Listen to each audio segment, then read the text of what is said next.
Bonjour à toutes, bonjour à tous et bienvenue dans l'école du futur. Au programme aujourd'hui, que vous soyez prof ou élève, il vous a forcément fait aimer les maths pendant les confinements de 2020. Yvan Monca, alias Math Éthique sur YouTube, c'est notre influenceur à suivre. Il a forcément une idée derrière la tech, c'est Gaël Musquet, bien évidemment. Gaël, aujourd'hui, encore une fois, un hoodie à la couleur du thème dont tu vas nous parler. Puffy, c'est la mascotte du jour. C'est ça, la mascotte d'OpenBSD, un des systèmes d'exploitation les plus sûrs au monde. Je suis certaine que tu as déjà réussi à le craquer, je ne sais pas pourquoi.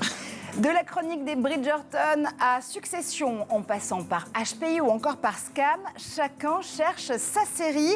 Les scénaristes, c'est l'objet du désir de toutes les plateformes, des studios, des diffuseurs traditionnels ou encore des plateformes. Une course au talent qui prend désespérément des faux airs de Squid Game.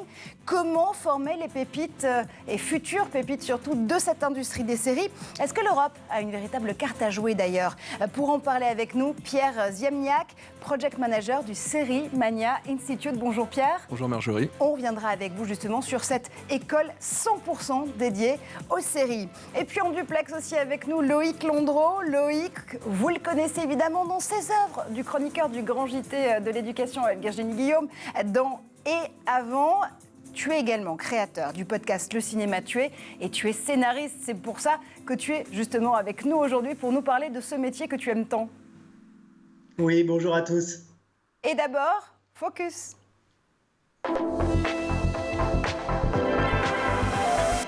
Un confinement en 2020, des élèves un peu perdus, il faut bien le dire, en maths de la 6e à la terminale, et 1 700 000 abonnés plus tard sur YouTube. Eh bien, c'est une équation brillamment résolue par Yvan Monca et sa chaîne Math Éthique. Édouard Degnaud fait l'addition pour nous. Yvan Monca est professeur de mathématiques à Strasbourg. Et il est également l'auteur de la chaîne YouTube Math Éthique, dont vous avez déjà sûrement entendu parler si vous êtes élève ou enseignant. Avec plus d'1 700 000 abonnés, le prof a vu sa notoriété exploser lors du premier confinement.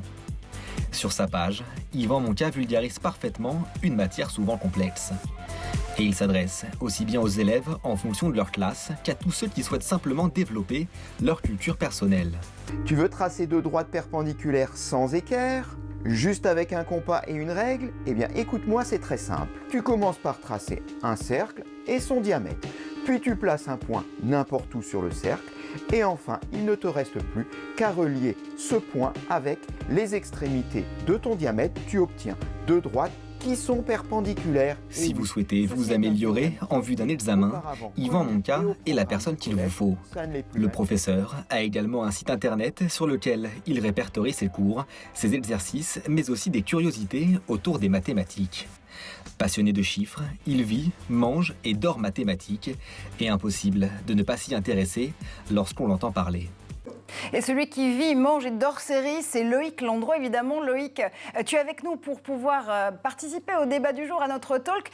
D'abord, pourquoi est-ce que tu as lancé ton podcast Le Cinéma Tué, notamment dédié avec une chaîne YouTube ? Parce que ça fait trop longtemps que je vais voir des films qui sont vraiment extrêmement mauvais, puisque j'ai été chroniqueur cinéma il y a quelques années de ça sur une chaîne People. Je suis scénariste depuis que j'ai 17 ans et je suis cinéphile de base.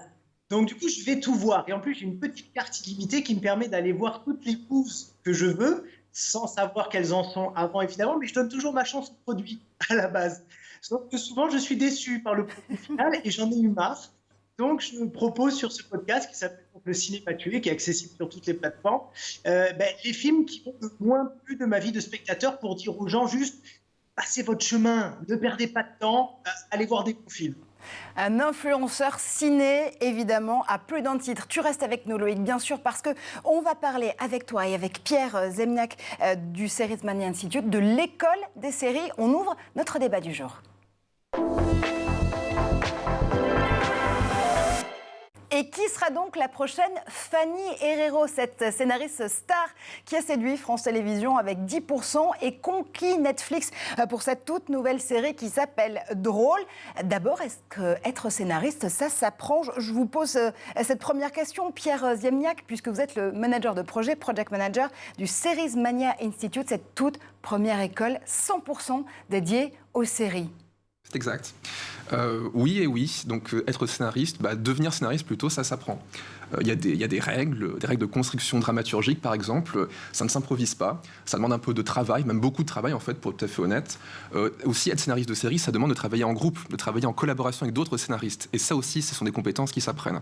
Et ça prend pas quelques semaines, ça prend parfois plusieurs années avant de devenir justement showrunner, en l'occurrence. On reviendra d'ailleurs justement sur ces différences de termes qui sont plus que juste des définitions entre showrunner, entre scénaristes, puisque c'est aussi la condition de systèmes radicalement différents entre la façon dont on conçoit la série en Europe et aux États-Unis notamment. Loïc, je lançais cette question en disant qui veut être et qui sera d'ailleurs la prochaine Fanny Herrero, mais qui sera le prochain Loïc Landreau? Oh là là, je sais pas. En tout cas, j'ai trouvé que l'analogie avec Squid Game était particulièrement bien choisie parce qu'il y a très peu d'appelés et assez peu d'élus au final. Il y en a beaucoup qui se font shooter au passage parce qu'il y a beaucoup finalement à la fin de fatigue. Et pour répondre à la question que vous posiez, moi je pense que oui, ça s'apprend, mais d'abord ça doit se ressentir. C'est-à-dire qu'on doit ressentir à l'intérieur de soi l'envie de raconter des histoires. Et pour mon cas personnel, ça l'a été depuis mon adolescence. J'ai commencé à 17 ans avec un ami d'enfance qui, lui, voulait devenir réalisateur, qui a fait une école de réalisation et qui l'est depuis aujourd'hui. Mais moi, je n'ai pas fait d'école. Je suis totalement autodidacte. J'ai appris à écrire et à scénariser en faisant des courts-métrages d'abord, beaucoup, des moyens, puis des longs, puis maintenant une série sur laquelle je suis en train de travailler en télévision. Donc finalement, ça se ressent d'abord, mais là où je suis d'accord sur le fait que ça s'apprend, c'est que les écoles permettent d'aller un tout petit peu, c'est-à-dire en termes de réseau, travailler avec d'autres personnes, en collaboration avec des réalisateurs, des gens de la musique, etc. C'est vrai qu'être accompagné, avoir des codes, c'est bien, et savoir extraire, c'est bien aussi, je pense.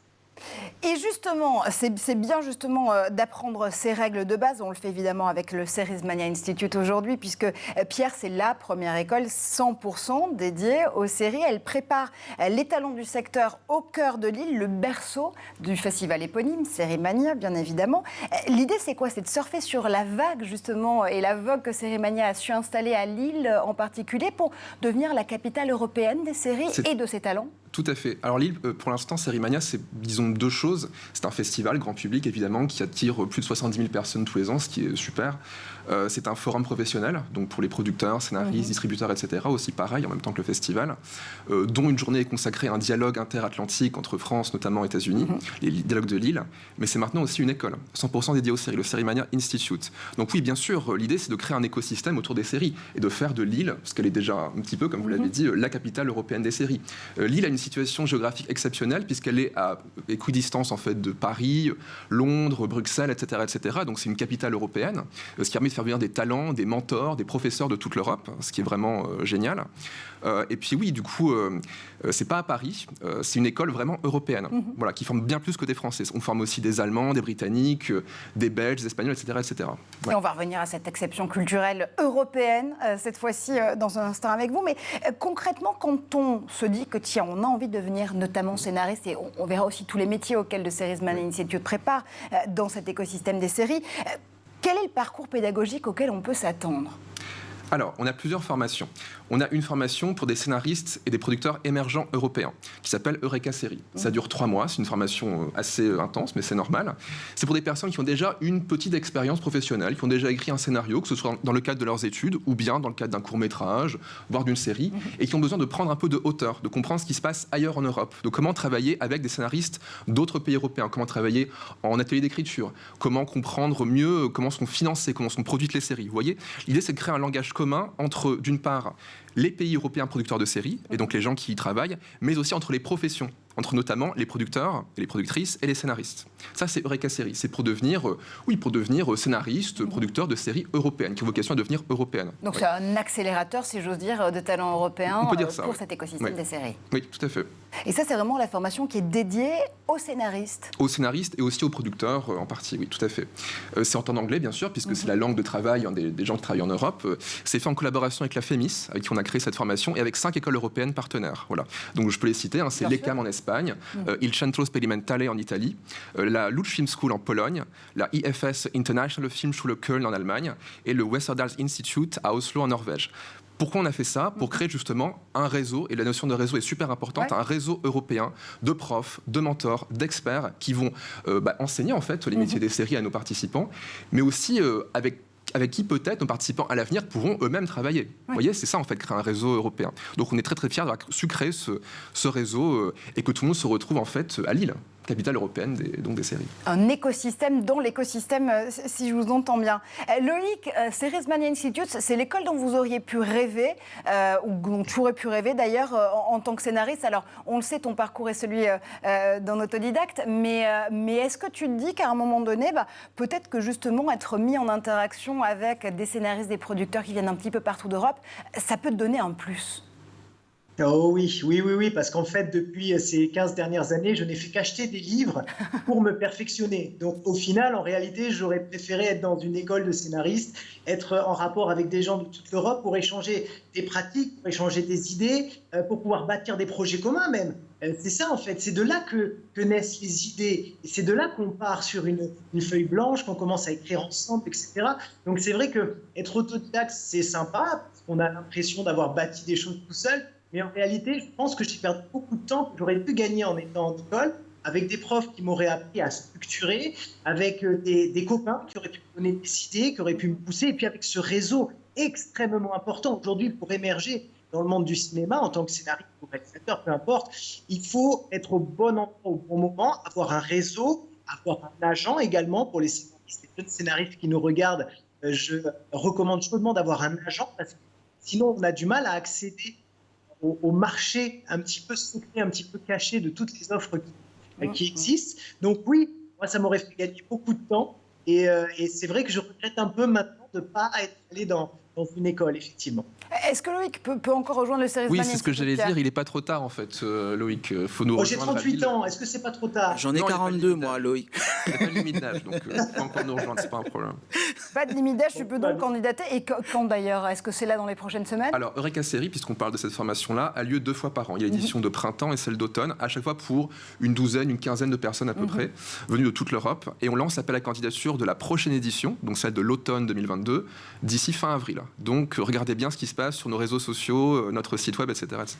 Loïc, attention, tu te rends tout de suite sur le site de Series Mania Institute et tu peux candidater là jusqu'à la fin du mois pour pouvoir avoir la chance de rejoindre Series Mania Institute et Lille pour l'automne prochain. J'ai envie qu'on redéfinisse quand même un petit peu les termes avec vous, messieurs, parce que c'est vrai qu'on a évoqué la notion de showrunner il y a une minute avec vous. Pierre, on parle de scénariste plutôt en France, en Europe. Alors, qui fait quoi exactement dans l'écriture, dans la production de cette série? Qui a le final cut?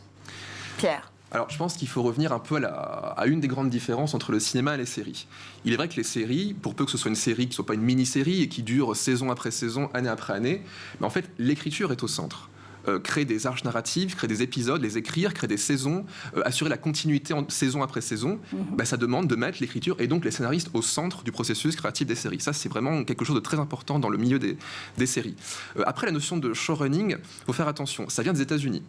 C'est une notion très particulière. C'est une appellation, en fait, qui désigne des personnes qui, souvent, sont à la tête de leur série, qui dirigent l'écriture de leur série, qui l'ont souvent créée, pas toujours, et qui, encore une fois, pas toujours, parfois réalisent des épisodes de leur propre série. Voilà. Et qui sont aussi productrices. Ça, faut faire attention. C'est-à-dire que c'est des personnes qui savent écrire, compter et souvent réaliser.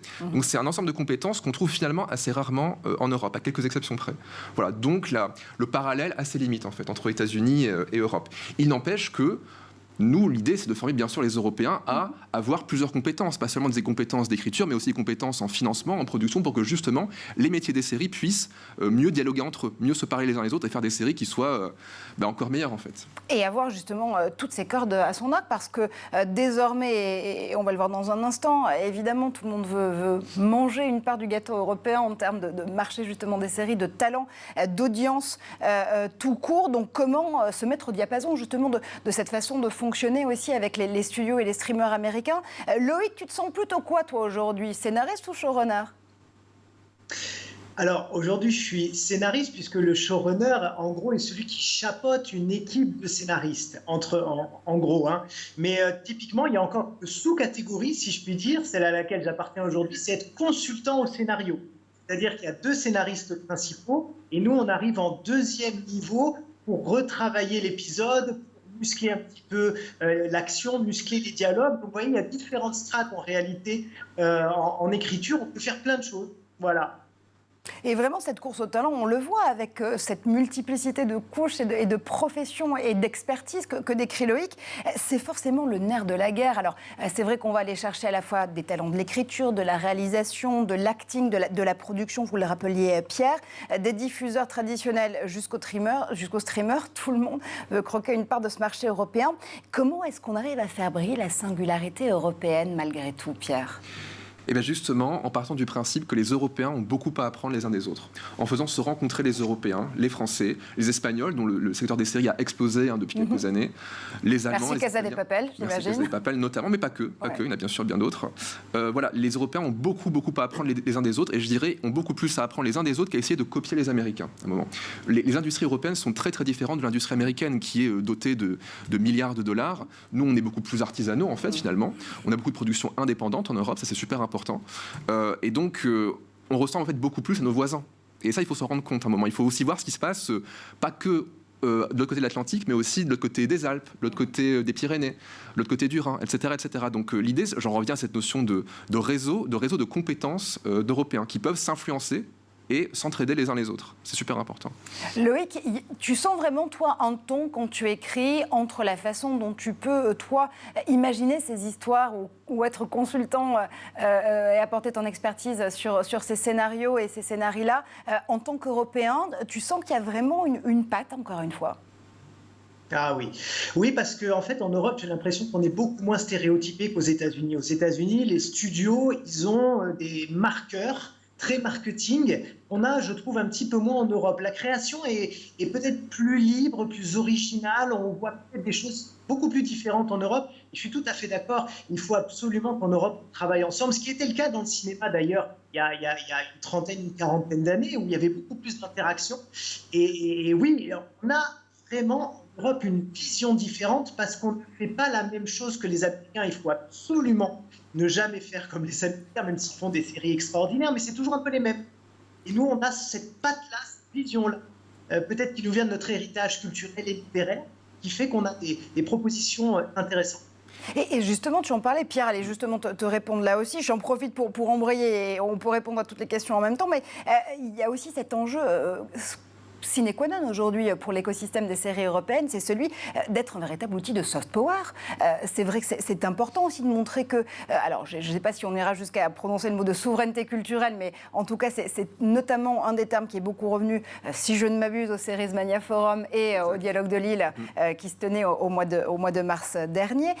Cette idée de se dire que oui, la série européenne, c'est un instrument de diplomatie culturelle avant tout. Oui, et pour une raison, c'est qu'aujourd'hui, le monde des séries n'a plus de frontières. Aujourd'hui, des séries, on en voit de partout dans le monde, grâce aux plateformes. On voit des séries américaines, bien sûr, européennes, mais aussi d'Amérique du Sud, mais aussi asiatiques, mais aussi, et ça commence à monter, des séries africaines. Donc, en fait, il n'y a plus de frontières. Donc aujourd'hui, comment exister dans un monde sans frontières, un monde numérique, un monde de plateformes sans frontières? Justement, en renforçant les compétences, en renforçant les talents. C'est extrêmement important. Et alors, on parle de souveraineté culturelle, oui, je pense qu'il faut en parler. Quel est aujourd'hui le plan de l'Europe pour former ces talents, pour faire en sorte qu'il y ait davantage, je pense, effectivement, de coproduction européenne qui puisse être vue à l'étranger? Comment défendre une certaine idée aussi de la société, de la vie, etc. C'est des questions fondamentales aujourd'hui. Et nous, on se les pose justement à travers le forum Sérimania et on met en application toutes ces réflexions à travers le Sérimania Institute. Et on reviendra après aux formations aussi dispensées par le Sérimania Institute, parce qu'il n'y a pas que Eureka pour les scénaristes, il y en a aussi plein d'autres. On va voir pourquoi c'est important dans ce grand écosystème, encore une fois, des séries. Loïc, juste avant de terminer cette première partie de discussion, je te retourne la question. Là aussi, tu parlais de la façon dont les scénaristes européens et européennes peuvent pousser des histoires différentes, des récits, des formes aussi narratives différentes de celles adoubées par les studios américains. Pour toi, c'est vraiment une condition aussi d'assurer cette diversité culturelle, de faire entendre ces voix européennes? C'est évident parce que malheureusement, les Américains et les studios sont tellement formatés que on va voir finalement un peu toujours la même chose. Par exemple, quand Squid Game, venu de Corée, est arrivé, on a vu quelque chose de totalement différent, une approche différente, une violence aussi un petit peu différente que ne se permettent pas toujours les États-Unis. Et nous, on a une certaine forme de littérature, de poésie, de regard très social sur la vie aussi. Bon, pour moi, c'est un peu social. J'aime bien quand ça bouge aussi un peu. Néanmoins, c'est comme ça qu'on va pouvoir émerger parce que l'Asie est en train de former des scénaristes et des gens qui font des séries incroyablement bons, très très bons. Ils étaient très forts dans le cinéma au Japon, en Corée, en Chine aussi, il y a une trentaine, quarantaine d'années. Mais là, on a un nouveau pôle qui s'ouvre en Asie. Donc il faut absolument que l'Europe émerge avec ce qu'elle est profondément, c'est-à-dire une nation, je le redis, de poésie, de littérature, d'introspection, il y a ça aussi. Oui, c'est très intéressant justement ce que tu dis, Loïc, des studios notamment asiatiques, parce qu'il y a Studio Dragon, le studio sud-coréen qui vient de signer un deal avec Netflix de tous les records, qui est un des leaders du K-drama, le format vraiment des séries coréennes, et qui là aussi impose sa patte sur l'ensemble du secteur des séries, Pierre. Ah bah, c'est un exemple évidemment à étudier de très près. Le fait que, comme vous venez de le dire, que les Coréens aient réussi à avoir un soft power aussi fort à travers la K-pop, bien sûr, la musique avant tout, mais aussi les séries, c'est un exemple pour les pays européens, je trouve. Parce que c'est pas un pays qui est immense, en fait, la Corée du Sud. C'est un pays à qui on peut se comparer, nous, Européens. Donc, oui, regardons Studio Dragon, regardons aussi d'autres productions ailleurs en Asie. Hein. Enfin, on parle du Japon, on parle de la Corée du Sud, de Taïwan aussi, n'oublions pas Taïwan. C'est un pays aussi qu'il faut regarder de très près. Et on peut aussi parler d'ailleurs en Afrique, pour le coup, d'Ebony Life, qui est un studio aussi absolument incroyable, qui là aussi, je crois, a été capté par Netflix en matière de talent et va aussi fournir des séries originales pour le champion des plateformes de streaming. On arrête là cette toute première partie de discussion, mais on est toujours avec Pierre, avec Loïc et évidemment avec Gaël pour pouvoir faire un tour du côté de la planète tech. Et tout de suite, c'est le Zap de Cheryl Desika-Isengé. I'm on vacation every single day cause I love my occupation. Hey, hey, hey, I'm on vacation.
Et vous êtes bien de retour sur le plateau de l'École du Futur, évidemment, toujours en compagnie de Pierre Zemniak pour le Series Mania Institute, la première école 100% dédiée aux séries. Loïc Landreau qui nous attend toujours en duplex. Loïc, évidemment, on te connaît dans tes œuvres de chroniqueur du Grand JT de l'éducation avec Virginie Guillaume, dans tes œuvres de podcasteur avec Le Cinéma Tué, ER à la fin, et puis évidemment dans ta profession de scénariste dont tu nous parles aujourd'hui. Avant de reprendre justement cette discussion sur l'école des séries, on se tourne vers celui qui a une idée derrière la tech aujourd'hui, c'est évidemment Gaël Musquet. Et Gaël, attention aux poissons hérissons, ils peuvent parfois cacher des systèmes d'exploitation civile très sécurisés. Tout à fait, je vais parler aujourd'hui... C'est épisode 2 de la saison 1 des systèmes d'exploitation. On va s'adapter au sujet du jour, les séries. Les systèmes d'exploitation sont un peu des séries qu'il faut produire avec des logiciels qu'il faut assembler. Là, on va parler, si vous vous souvenez de ma chronique précédente sur GNU Linux avec AT&T dans les années 70. Et le monde de l'open. Tout à fait, qui crée un système d'exploitation qui s'appelle Unix, qui est repris par l'université de Berkeley, qui en fait une distribution, la Berkeley Software Distribution, qui est repris par beaucoup de développeurs qui tiennent à la liberté. Et en fait, cette distribution BSD donne naissance à une série de plein de systèmes d'exploitation, NetBSD, FreeBSD, OpenBSD, Dragonfly BSD et même macOS X, qui est le système d'exploitation très connu d'Apple. Je vais parler d'un des membres de cette famille, OpenBSD, qui naît de l'initiative de Theodor Rath, qui est un Canadien, qui est connu, qui est un personnage, comme Linus Torvalds, qui est connu pour ne pas avoir un bon caractère. Et d'ailleurs, ça donne naissance à une scission du projet initial NetBSD. Mais c'est un brillant développeur qui a su... tenir la maison BSD avec OpenBSD et qui, en s'élevant contre la guerre en Irak, perd une subvention de plusieurs millions de dollars de l'armée américaine. Mais il ne s'est pas démonté. C'est toute la force des communautés, d'ailleurs. C'est de pouvoir, ensemble, créer ce système d'exploitation BSD depuis 1999 avec les premiers hackathons, qui ont peut-être parfois été dévoyés ces dernières années. Mais en 99, on a les premiers hackathons qui permettent à ces développeurs d'OpenBSD de développer des petites briques très simples, mais très efficaces, très sécurisées d'OpenBSD. Et quand je vois le regard de Pierre, on se dit que si on a peut-être déjà les codes d'une série avec notamment des drames, des communautés qui se déchirent, qui se réparent, qui reviennent ensemble. Oui, mais qu'est-ce qui fait la réputation d'OpenBSD aujourd'hui ? La sécurité. La sécurité, c'est un système d'exploitation qui est connu pour avoir connu sur les doigts d'une main, à peine 5 failles, vraiment, en près de 30 ans d'existence, en 27 ans, sur le système d'exploitation installé par défaut. On a moins des doigts d'une main en faille connue, et puis beaucoup de projets internes qui ont rayonné bien au-delà d'OpenBSD. OpenSSH, qui est un logiciel qui permet de se connecter de manière complètement sécurisée à d'autres machines. OpenNTP, qui va permettre de synchroniser le temps entre les machines. OpenSMTP-D, qui est un système d'envoi de mails sécurisé. LibreSSL, qui a remplacé la bibliothèque OpenSSL, qui a connu des failles assez critiques, mais qui est très importante pour la sécurisation des échanges sur Internet. Chacun de ces projets mériterait une chronique à lui tout seul. Mais ce sont des projets vraiment... On en a plein pour les prochaines fois, c'est bien. On est déjà le menu des prochains épisodes. Et ce qui est énorme dans ce système d'exploitation, c'est la qualité de sa documentation. Quand on est un élève, quand on est une série, on a l'habitude d'être jugé par des chroniqueurs ou par des critiques et des professeurs. Évidemment, on a une note quand on est élève sur la qualité de la copie. Est-ce qu'il y a des ratures? Est-ce que c'est bien documenté? Et en fait, OpenBSD, c'est un peu ça. La qualité de ce système d'exploitation, la qualité de sa documentation fait que tout est au maximum transparent, tout doit être au maximum libre, ouvert, documenté, ce qui évidemment, in fine, améliore la sécurité, puisque relire et se faire relire par ses pairs permet en fait de voir où est-ce qu'on aurait évidemment des failles. La culture aussi d'OpenBSD, c'est d'éviter les pilotes propriétaires. En fait, des petits bouts de logiciels qui ont été déjà programmés, ont déjà conçus, compilés par des constructeurs, par exemple de cartes réseau, de cartes Wi-Fi. Ça, c'est un des points sur lesquels Theodorat a été extrêmement intransigeant. Et OpenBSD est connu pour la qualité de ces bouts de logiciels libres qui vont permettre d'interfacer des interfaces radio, des interfaces réseau. Et cette vision minimaliste, très utilitaire, hyper pragmatique d'OpenBSD fait que ce système hyper résilient est très utilisé dans des routeurs, dans des organes qui vont en fait permettre de transférer énormément d'informations sur Internet. Mon four, quand même quelque chose de sensible, on a quelque chose qui chauffe. Mon four tourne à la maison. Tu prends vraiment dans ma cuisine. Mon four tourne sous OpenBSD, ce qui montre un peu la qualité industrielle et reconnue en 27 ans de ce système d'exploitation qui a pour mascotte donc Puffy, comme on l'a dit au début de l'émission, comme beaucoup de projets open source. Cette mascotte, c'est un diodon, un poisson hérisson, un poisson armé qui permet en fait d'illustrer la qualité et la sécurité de ce système. Et donc on attend la 7e version en V7. Donc dans à peu près 3 mois, on devrait avoir une nouvelle version d'OpenBSD qui sort tous les 6 mois, comme une série. On a en fait une sérialisation comme ça des versions d'OpenBSD qui inspire encore, et j'espère inspirera encore beaucoup de générations en matière de développement. Bon, on l'espère nous aussi, mais en fait, on a surtout appris que ta cuisine, c'est pas du tout une cuisine, c'est une base de piratage. Dites donc, c'est absolument incroyable. La machine à laver aussi. La machine à laver aussi. J'aime bien maîtriser mes machines, et donc j'achète des machines. Et ta machine à café. Et le frigo.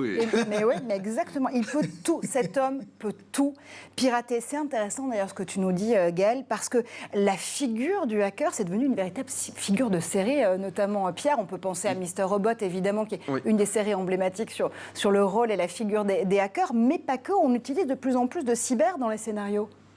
Oui, alors bon, effectivement, pendant toute la chronique, je me disais, mais est-ce que finalement, il n'y a pas des séries qui se sont intéressées au hacking, ou évidemment Mr. Robot, mais je pense plus généralement à des séries sur les entrepreneurs dans la tech, donc que ce soit Silicon Valley ou d'autres. Il y a aussi une série beaucoup moins connue, Halt and Catch Fire, il y a quelques années aussi. Tout à fait, qui est un des grands titres des geeks de ce monde. Tout à fait. Mais justement, on parle là de séries américaines. Où sont les séries européennes sur ces sujets? Ça vient.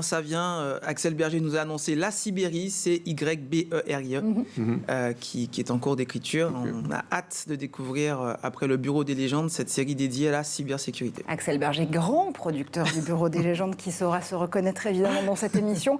Donc ça vient, tu nous le dis, on va pouvoir assister au premier début du scénario européen en matière de cybersécurité et de hackers. On a vraiment hâte évidemment de suivre ça. Tu fais partie du cast ou je donne un petit coup de main. Je suis un patriote, donc je donne un petit consultant coup de scénario comme. Exactement. Loïc, tu vois, entre les chroniqueurs de School TV, vous avez de la concurrence à vous faire, ou peut-être justement de quoi vous complémentariser. Des synergies, exactement. Tu le prononces beaucoup mieux que moi.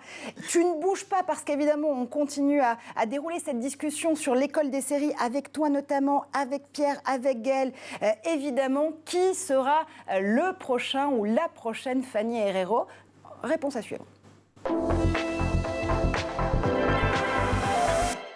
Et on a commencé justement à en parler, notamment dans la première partie de cette émission. En effet, la série européenne s'impose sur la map monde et la géopolitique du soft power en matière d'industrie créative. Et puis, c'est une question qui, en ce moment, tient un peu parfois du miracle. Comment faire d'histoire locale des hits mondiaux, des hits universels? Évidemment, on va parvenir sur l'exemple de Casa de Papel pour Netflix ou de Mon Amie prodigieuse avec HBO, mais c'est en effet une question que tout le monde se pose. Personne n'a réussi à avoir la recette et les ingrédients absolus jusque-là. Est-ce que c'est encore un heureux hasard, Pierre? Je pense qu'il n'y a pas de recette. Il faut faire très attention à ça, justement, de ne pas appliquer des formules préconçues sur de la création, et notamment la création de séries, parce qu'il n'y a pas de recette, encore une fois. Vous avez cité l'exemple espagnol, un exemple italien. Moi, je citerai aussi les exemples scandinaves, d'il y a déjà 10-15 ans, des séries scandinoires, des séries policières scandinaves, qui en fait, ou bien de Borgen, d'ailleurs, qui est une série politique. Borgen, c'est encore un meilleur exemple, peut-être, parce que, en fait, ça parle de quoi, Borgen? C'est une femme au pouvoir au Danemark, première ministre, etc. Ça, si on est un peu honnête, ça intéresse qui à parler danois? Eh bien, en fait, tout le monde. Parce que sur un sujet qui est finalement très, très local, sur la politique locale danoise, on arrive très vite à des considérations universelles sur la place des femmes dans la société, sur la politique, etc., sur les rapports entre les hommes et les femmes. Et donc, tout le monde peut s'identifier, en fait, avec ces personnages. Donc oui, c'est un très bon exemple qu'on peut faire des séries. Je dirais même on devrait faire davantage de séries qui allient le local et l'universel. C'est une des clés pour que justement les séries européennes puissent voyager et être vues dans le monde entier. Loïc, quand tu es consultant en scénario ou scénariste directement, c'est aussi quelque chose qu'on est amené à te demander, d'avoir ces ingrédients du local qui sonnent de façon universelle? Oui, parce qu'en fait, le pire qui peut arriver à un scénario de cinéma ou de série, c'est d'être trop formaté par le marketing, c'est-à-dire par une idée qu'on se fait de la façon dont ça va pouvoir impacter les gens. Et la plupart du temps, en réalité, ce qui marche, c'est quand on n'y croit pas du tout. L'exemple de Casa de Papel est incroyable puisque personne n'en voulait. Je le rappelle au début, aucune chaîne n'en voulait, personne ne voulait le produire. On le fait, succès incroyable. Donc au final, effectivement, ce qu'on demande, c'est de partir d'histoires un peu particulières, celles auxquelles on ne penserait peut-être jamais, celles qui, à la base, n'intéressent personne, et ensuite, en réalité, effectivement, de l'ouvrir sur des problématiques très universelles. Et je pense que plus la série va aller chercher ce qu'il y a d'anodin, de plus nul, de plus banal dans la vie quotidienne des gens, et plus ça va marquer. Parce que c'est ce qui touche en réalité le cœur des spectateurs, plutôt que de marquer et de dire ok, on va réfléchir à ça, il faut mettre ci, il faut mettre ça. Non, il faut aller chercher ce que vivent les gens. Rester le plus authentique possible. Donc, si je t'entends bien, la série, c'est aussi un écosystème à part entière, notamment en France. Alors, on a parlé de l'Europe et on va y revenir, mais il y a un exemple qui est celui de Newen, par exemple, Newen Studio, qui en 5 ans a construit de nombreux savoir-faire, notamment dans le feuilleton quotidien. On peut évidemment parler de ses hits comme Demain nous appartient, ou Ici tout commence, ou l'historique Plus belle la vie, même si peut-être la série va s'arrêter. En tout cas, ça permet de mettre à jour une économie vraiment propre. Dans chaque ville où s'installent ces feuilletons quotidiens, on voit l'émergence comme d'une PME en réalité qui vient pourvoir en emploi, en économie, les villes dans lesquelles, encore une fois, ces histoires sont tournées. Ça veut dire que quand on pense série, Pierre, quand on pense justement aussi formation à l'écosystème des séries, il faut voir plus loin que l'écran. Il faut décloisonner les métiers et faire comprendre qu'effectivement, l'écriture, certes, c'est ce qu'on s'est dit, c'est que c'est au centre de la création de séries, mais il y a aussi la technique, il y a aussi la production. Et effectivement, qui dit série qui va durer 10, 20, 30, 50, 100 épisodes, dit oui, une industrie derrière, des mécaniques, etc., etc. Et c'est particulièrement le cas pour les feuilletons quotidiens que vous avez cités. Et merci d'avoir cité Newen, puisque Newen est le partenaire fondateur du Sérimania Institute, avec France Télévisions, HBO Max aussi, qui nous a rejoint cette année. Entreprise est citée aussi, le réseau entrepreneurial des Hauts-de-France. Donc oui, c'est un excellent exemple qu'en effet, il faut aujourd'hui mettre les scénaristes, leur faire comprendre en tout cas que il y a plein d'autres problématiques qui se posent une fois que le scénario est écrit. Voilà, c'est-à-dire qu'il faut prendre en compte, oui, des économies d'échelle, oui, des économies de décor, etc., etc. Et alors, on va me dire parfois, oui, mais si vous faites ça, vous allez brider la création. Mais non, au contraire, on va justement renforcer leur créativité. La créativité se nourrit de contraintes aussi, il ne faut jamais l'oublier. Oui, les scénaristes, Loïc, ce ne sont pas des corps de métier hors sol. Forcément, vous êtes tous et toutes, en tant qu'experts du scénario, imbriqués dans cette chaîne de valeur de l'écosystème des séries. Et ça, aujourd'hui, tu penses que l'ensemble de la profession le comprend bien ? Non, pas forcément, parce que quand on est un créateur, on a tendance à toujours vouloir être un peu extérieur au système. On oppose toujours le système à la création. Malheureusement, de plus en plus, il faut rentrer dans un certain système pour pouvoir porter ses idées sur un scénario, cinéma ou série. Donc, c'est toujours un équilibre en fait à trouver entre ce qu'on porte en tant que créateur et le système des plateformes ou du cinéma. Et c'est toujours compliqué, c'est vrai. Justement, tu fais bien de rappeler ce système de plateforme et ce système de diffuseurs traditionnels parce que, donc on l'a compris, Pierre, le Sérimania Institute est œcuménique en la matière puisque les membres fondateurs sont tout à la fois Newen, un studio français et européen, que HBO Max qui vient de rejoindre aussi l'initiative, donc streamer et grande maison et grand studio américain s'il en est. On a parlé tout à l'heure d'Eureka, vraiment la formation dédiée au talent du scénario. Il y a d'autres formations qui sont proposées au sein de l'Institut, notamment un cycle master en partenariat avec Sciences Po Lille, je crois. Tout à fait. En fait, c'est dans la continuité de ce qu'on vient de se dire, le fait de former des talents qui ne soient pas uniquement des scénaristes, en fait. Il faut aussi former les différents maillons de la chaîne de valeur des séries. Et donc, ça comprend les producteurs, bien sûr, à travers Eureka Série notamment, les scénaristes, mais aussi les futures personnes qui travailleront chez les plateformes, justement, dans les chaînes, dans les fonds d'aide comme le CNC, etc., etc. Donc, en fait, ce sont des futurs cadres qui vont suivre la vie des projets de séries de A à Z sans eux-mêmes être des créatifs. Mais c'est des compétences particulières, ça, de savoir travailler avec des scénaristes, de savoir travailler avec des prods, etc., etc. Donc, oui, on a en effet un cycle master à Sciences Po Lille qui s'appelle le cycle master MIC, donc Management des industries culturelles. Et c'est un parcours spécialisé qu'on y a installé donc, sur les 2 années, qui est un parcours audiovisuel, donc avec des cours de droit, d'économie, de gestion, d'histoire, pour justement comprendre cet écosystème des séries et plus largement de l'audiovisuel et s'y insérer par la suite avec une particularité, c'est que la 2e année se passe en apprentissage, en entreprise, pour être justement au cœur des évolutions actuelles de l'industrie. Et ça, c'est intéressant parce que, évidemment, aujourd'hui, cette question même des séries et des industries audiovisuelles et créatives, elle fait quasiment intégralement partie de la question de la régulation européenne aussi. Donc, c'est important de donner des indices à ces futurs talents de la façon dont il va falloir apprendre le Krav Maga de la régulation en matière d'industrie créative. Tout à fait. D'autant que, comme vous le savez, aujourd'hui, les plateformes ont l'obligation légale d'investir dans la production locale de chacun des pays de l'Union européenne. Donc, ce qui va encore renforcer le boom actuel de la production et donc le besoin de talent et donc le besoin de personnes qui vont pouvoir suivre ces projets de A à Z. Autre besoin de talent, et là cette fois-ci c'est encore avec une autre formation qui s'appelle le tremplin, c'est de mettre en avant la diversité qui est une véritable richesse pour les industries créatives, bien évidemment. On le voit au niveau des castings, mais pas que, des scénaristes, des histoires même qu'on est amené à pouvoir proposer à ces audiences qui ont envie, là aussi, d'authenticité. On le rappelait avec Loïc tout à l'heure. Le tremplin, l'idée, c'est quoi au départ ? Le tremplin, c'est très simple, c'est l'idée que les talents sont partout. Pas simplement à Paris, pas simplement en Ile-de-France, partout sur le territoire, partout dans le pays. Nous, il se trouve qu'on est dans les Hauts-de-France, on est dans la métropole lilloise. D'ailleurs, merci à nos partenaires, la région Hauts-de-France, la métropole lilloise, parce que c'est un projet vraiment centré sur cette métropole. Mais l'idée, c'est que, les jeunes talents qui se trouvent dans les Hauts-de-France, qui n'ont pas aujourd'hui accès ni même connaissance des formations au métier de l'audiovisuel et des séries, puissent justement y accéder. C'est-à-dire que quelles que soient leurs origines, quel que soit leur milieu social, on va leur donner une chance. C'est l'égalité des chances, en fait, le tremplin. C'est se dire, voilà, c'est 3 choses. D'abord, on va détecter ces talents avec des campagnes de recrutement, de détection. Deuxièmement, on va les initier à un certain nombre de métiers. Donc ça ira de l'écriture jusqu'à la technique, c'est vraiment très large. On initie, on leur fait découvrir en fait les métiers de l'audiovisuel et des séries en particulier. Et troisièmement, on les oriente, soit vers de l'insertion professionnelle directe, donc ils vont pouvoir aller sur les très nombreux tournages qui ont lieu dans les Hauts-de-France, qui est une terre de tournage, on tourne beaucoup dans les Hauts-de-France, soit vers une poursuite d'études. On va leur dire, écoutez, voilà, vous par rapport à votre projet professionnel, par rapport à ce que vous avez découvert au cours de cette année, vous voulez devenir scénariste, il faut aller vers telle formation. Vous voulez devenir technicien ou réal, il faut aller vers telle formation, etc., etc.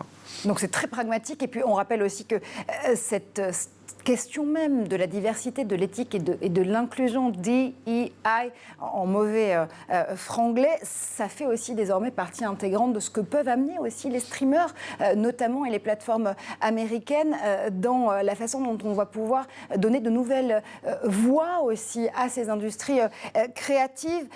Loïc, le fait justement de se dire que ces talents du scénario, de la production, de la réalisation, ils et elles sont partout. Ça permet d'enrichir aussi les histoires qu'on propose à ces audiences.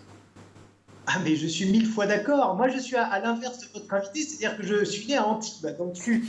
Et quand j'ai commencé il y a 20 ans à écrire, j'ai commencé à Villeneuve-Loubet, qui est un tout petit village entre Nice et Antibes. Et à l'époque, quelques écoles, il n'y avait pas tout cet écosystème autour des séries. D'ailleurs, les séries n'étaient même pas encore très très développées. Et donc, effectivement, il y a tout un filier, je constate bien dans le sud de la France, dans tout le sud-est, qui a encore un peu du mal à émerger parce qu'aujourd'hui, c'est Paris, c'est vrai. Donc là, il y a le France, bravo à vous, parce qu'effectivement, il y a un très très beau vivier, ça tombe beaucoup là-bas. Le sud-est aussi est très très très très dynamique. Il y a beaucoup de belles choses à raconter aussi. Et pour être tout à fait œcuménique, dans le Sud-Est, on va quand même faire un clin d'œil à Cannes Série, qui est là aussi le deuxième festival des séries en France, qui accueille au mois d'avril, justement, là aussi, tout l'écosystème des séries à l'international notamment. Merci infiniment, messieurs, d'avoir été avec nous. Oui, être scénariste, c'est une vraie profession. Et ça s'apprend, mais pas que. Vous avez vu toute la richesse et la diversité, justement, des métiers que les séries peuvent vous offrir. Merci donc, Pierre Ziemniak, pour le Series Mania Institute. On vous retrouve à Lille, bien évidemment. Merci, Gaël, qui sera peut-être un des prochains héros d'une série d'Alex Berger. On était heureux de le savoir ici sur ce plateau. Merci évidemment à toi, Loïc. Je te rends à Virginie Guillaume et au Grand JT de l'Éducation. Merci de nous avoir parlé de ta casquette de scénariste. Nous, on se retrouve sur tous les réseaux sociaux avec le hashtag L'École du Futur et en plateau dès demain.